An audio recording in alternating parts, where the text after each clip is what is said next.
Prof G here with another Maschine Plus, Maschine Micro video. And in this one, I'm going to talk about live looping with Maschine. And in my case, I'm using Maschine Plus, so I could take this out on the road with me. I don't need the laptop. I don't need my computer. That's why I don't even have a mouse and a keyboard here, which is kind of awesome.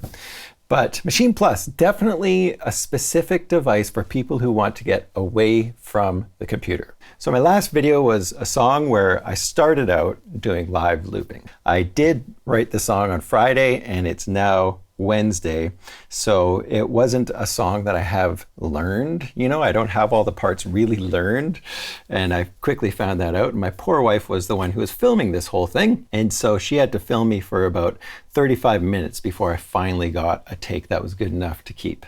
So if you hold up a camera stabilizer for that long, it's pretty exhausting. But so that's what we did. I did the first section of the song, and then once I got to things like the synthesizers, I kept going, but I edited that part out because it started to get a bit boring, and I made some mistakes on the guitar, so then I redid the pattern and just kept things rolling in a live way, but just edited things down so that you didn't have to see me switching between all the different devices. Of course, that's exciting on its own if you can pull that off, and as I get better at this, I'm sure I will do that kind of thing as well.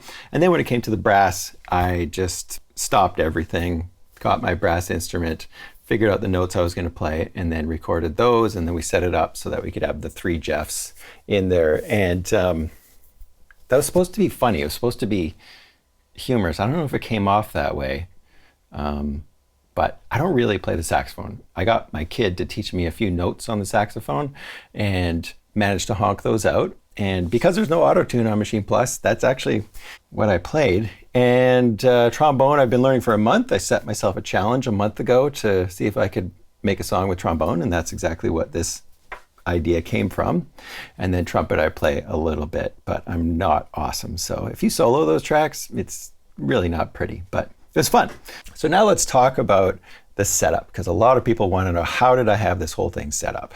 So first I thought I could maybe take the output of my guitars through this Pod Go here, have them go into the line input, and then I could have my microphone hooked up to the microphone input on Maschine Plus, but that was not the case. You can't have both of those things working at the same time. So what I did instead is I have this little mixer right here, this cheap little mixer, and it's got like 5 channels on it.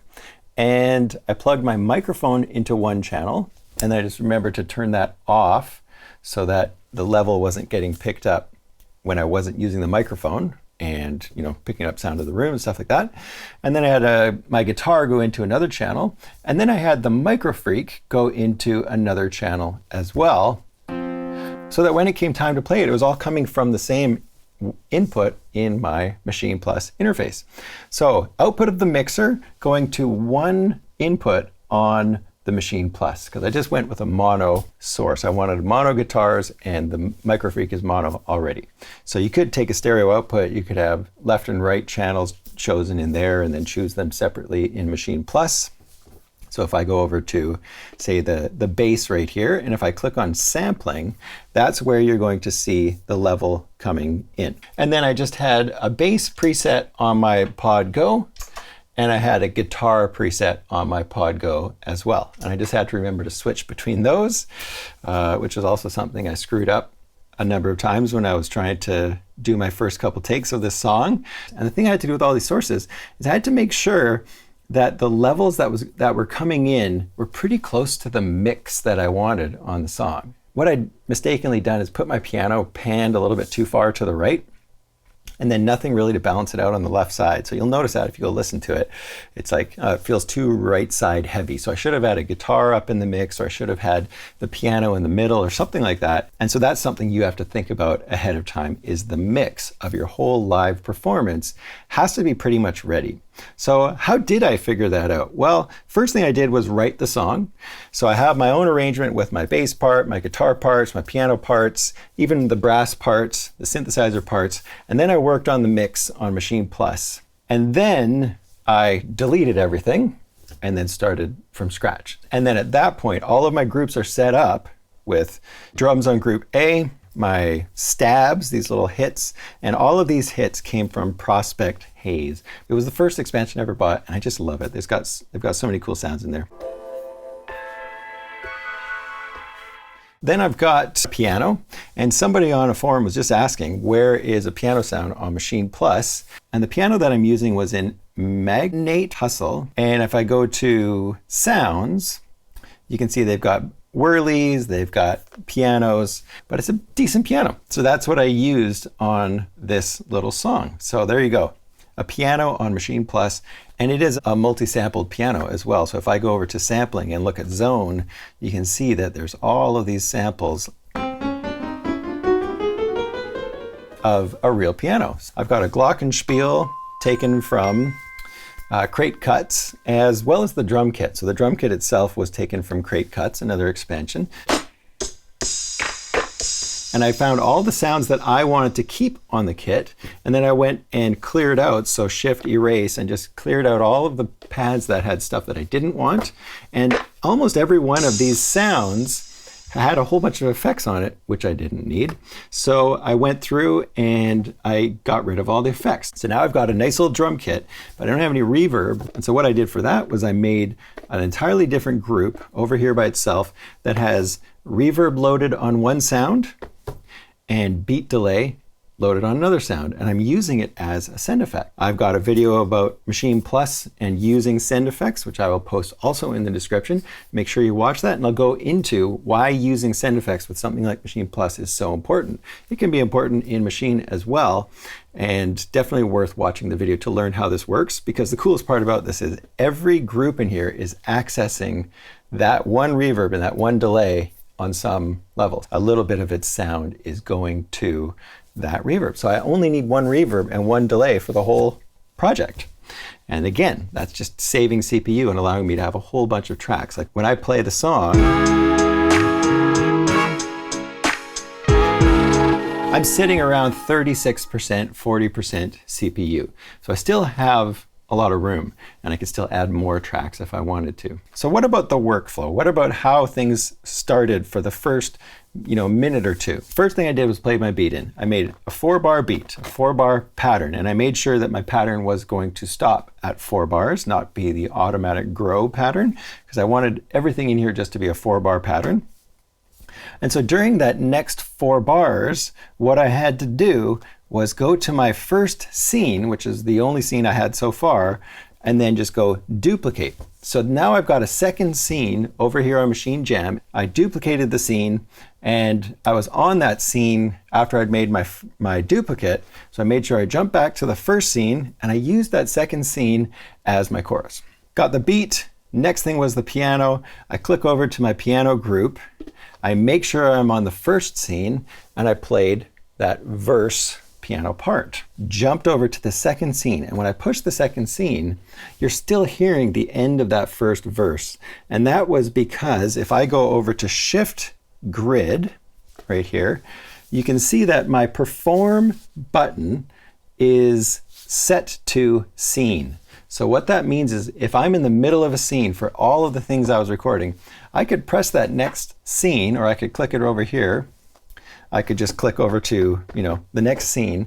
So until it gets to the end of that whole scene, you now have time to go get a new instrument, sit yourself at a new instrument, adjust things, duplicate things, do all of that kind of stuff that you need to do in between, right? So that's why I made sure my patterns were only 4 bars long, because if I have a 4-bar pattern, that gives me the next 4 bars of it repeating in this verse to get ready, to jump over the next scene, to duplicate things, to copy things, You could get really good with this, and you could go, in that time, you could go and add things. Like you could come over here, set this to step mode, and I could go to my drum pattern, and what I could do very quickly is add things like a crash cymbal on the beginning of the second part, or I could add my ride cymbal really quickly by just punching it in step mode over here, So that would be ways to really take your live performance to the next level. But this whole thing is like a dance. It's like a mind bender, because you have to do so many things, and you have to get so many things right, and then you also have to play the notes right, which I managed to screw up many, many times before I finally got that, that first chunk proper. Okay, so what we'll do now is we'll just go quickly over the setup for the guitars. So the live instruments. So I click on the bass group and go over to sampling, That was always the page I wanted to be on for all of my audio groups. You set up your source, so I'm going external mono, which is the line input right here, and then I've got my mixer output going into that input right there. So I've got my bass ready to go. So if I go to page 1 on undersampling, make sure I'm on external mono, and then I go to page 2 and I set it to loop.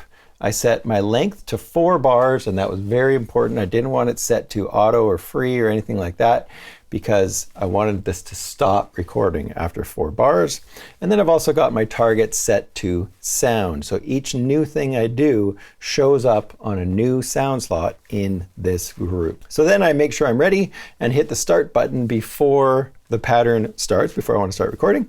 This nice little LED strip right here is going to show me, as long as nothing's selected, it's going to show me the length of the pattern. I can always tell where it is in the cycle of the pattern. So I can tell that I'm getting close to the end. I hit start, and then I just start recording once it starts over again.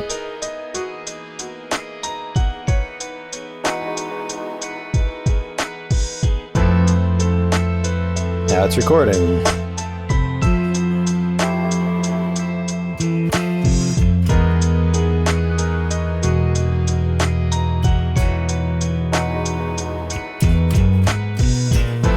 And then it's playing. Now I can put my guitar down, get ready for something else, maybe even jump to the next scene.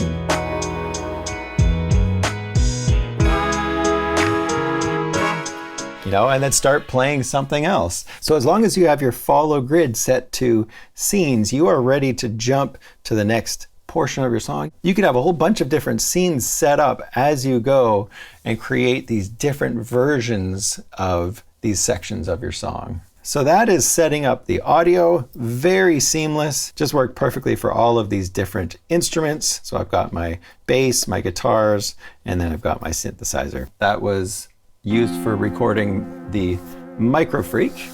I have another set of groups over here for the horns. So I've got my saxophone, my trombone, and my trumpet, and just went through and recorded those. And this last sound here, the synthesizer sound, I got from the True School expansion, which I haven't dug into that much. It's a sampled synthesizer sound. If I hit sampling and look at the zone, we can see that it is a Moog synthesizer that's been sampled, so multi-sampled. So it's not just pitching this one sample up, it's stretched out over a range. That's why it sounds really nice. It's a nice little synth lead. Now what I can talk about is how I played that little part in the song, near the end of the song, where I'm kind of ripping around on this thing over what sounds like complex chords. So the chords that I'm playing in the song, we've got the first chord is an F major 7 sharp 11. It sounds fancy, but all it is an F major 7 chord with a B natural in it. It has like a really kind of intriguing sound. It sounds major and positive, but it's got that sort of hint of intrigue. And the Simpsons theme song is using the same thing. Back to the Future soundtrack has a lot of this kind of sound, and we call it the Lydian mode if you're playing a scale like that. And you'll hear these major 7 sharp 11 chords in a lot of neo-soul stuff. Try playing major 7 sharp 11 and then just shift it down 1 semitone and then go back. So that's all I'm doing, is doing a major 7 sharp 11, an F major 7 sharp 11, and then I'm playing an E major 7 sharp 11 chord, and then shifting back and forth between those. When I go to the chorus, I go to different chords entirely, but for this whole verse part, that's all it is. And so if I go over to that synth and I look at the notes that I've got, I set it to keyboard mode, and then what I've done over here is I've gone to modes and I've set the mode to Lydian. And we can see if I go semitone up here, we can see it starts on an F, F, G, A, B natural, C, D, E, F. So there's our Lydian scale. And the next chord is the E major 7 sharp 11. And in that case, it's just the E Lydian scale. So what I did for that, instead of playing it on the keyboard, played it over here to show you how you could do this kind of thing on the pads. So I've got my mode set to Lydian, and when the verse part comes up, all I have to do is play the F major Lydian, and then switch down a semitone and it goes to the E Lydian. So watch what happens as I play that.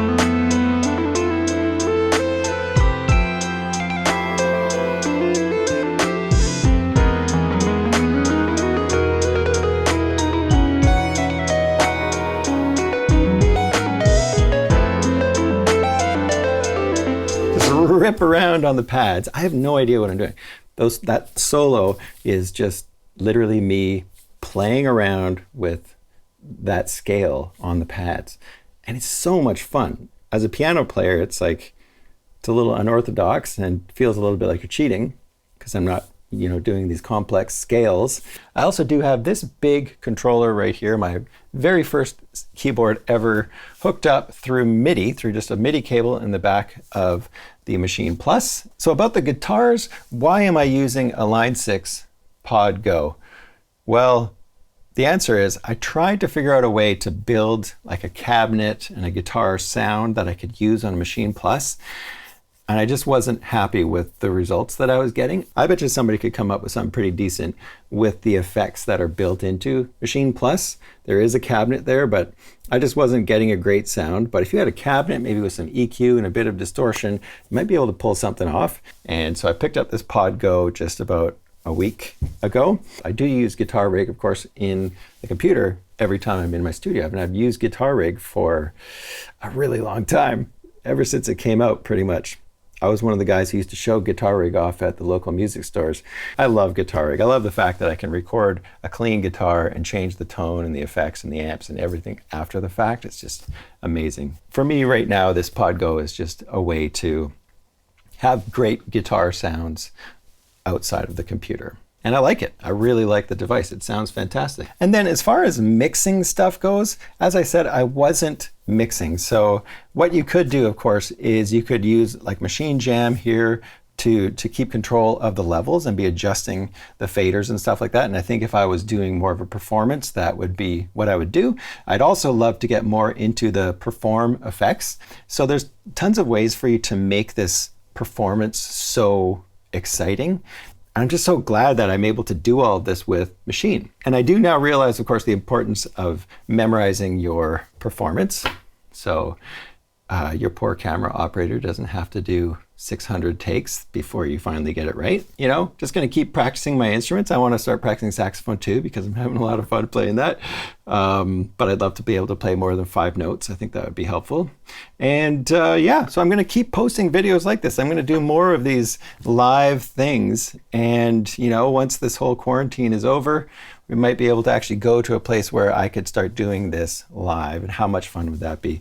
But hit me up in the comments with other questions, because you're probably going to have some questions about this whole process. So I got to say, working with Maschine Plus, building this song, practicing the live aspect of it has been the most fun that I've had with music for a long time. And it's neat to see all of this stuff coming together. I've been practicing my music for a few years now, really trying to get my instruments up to a level where I can do something like this. And now I know of the places I got to improve. So make sure you hit the subscribe button and the bell. I'm going to have lots of other videos. Go check my back catalog. I've got over 100 videos now, which is insane. And it's been a lot of fun making them. I got a lot more to come. So hit that bell and we'll see you in the next video.